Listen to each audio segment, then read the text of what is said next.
All right, the stress of parenting in this pandemic has left moms and dads all over the place at their wits' end. Yeah, that's right. Whether you have younger children who can't get vaccinated or older children who are homeschooled, you know, and I tell you, it's just, what is this? We're almost 2 years now on this pandemic, right? March of 2020, about another month or so, it'll be March of 2022.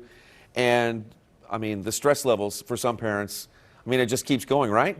So let's welcome in Dr. Sarah Getch from Kansas City University. She's got some ideas on how to cope with some of that stress. And first off, welcome in, Dr. Getch. Good to see you once again.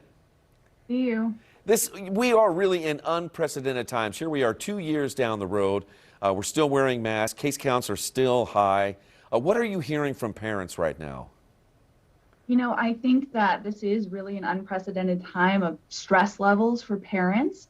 And if you think about it, so parents sort of thought we were on this trajectory towards normalcy.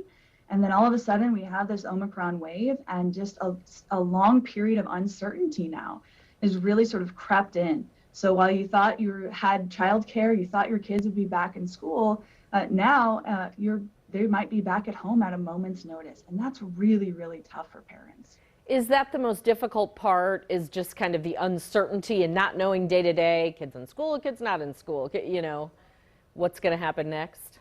I agree. I think there are two main drivers here. The first is that uncertainty. You know, kids crave routine, and they crave this certainty. Well, parents do too. Well, parents need that to feel safe and productive as well. So that's a big piece of it. And you know what else? The other piece is just fatigue.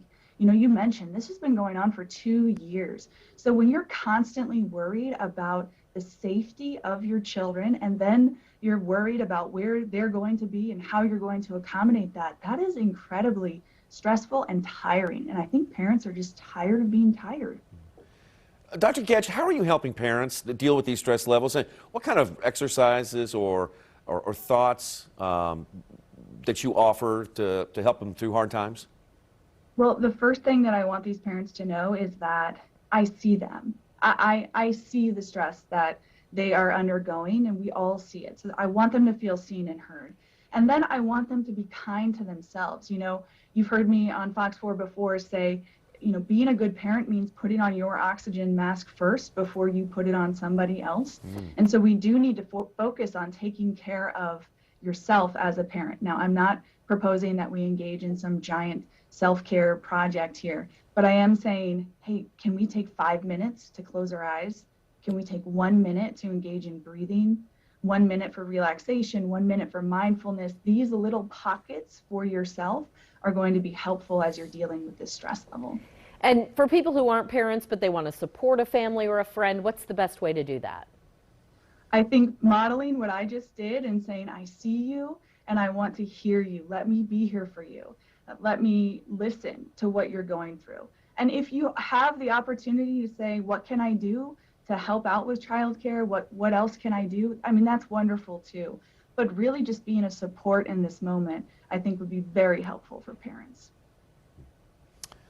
All right. Well, you're an Oscar-worthy guest. I can say that right now, Dr. Getch. You see all those Oscars behind her there? What is that, 5? Wow, you've been really good. I know, I'm very busy. Great to see you, Sarah. We'll look forward to seeing you again soon. All right, thank you. Good to see you. Dr. Sarah Getch from Kansas City University.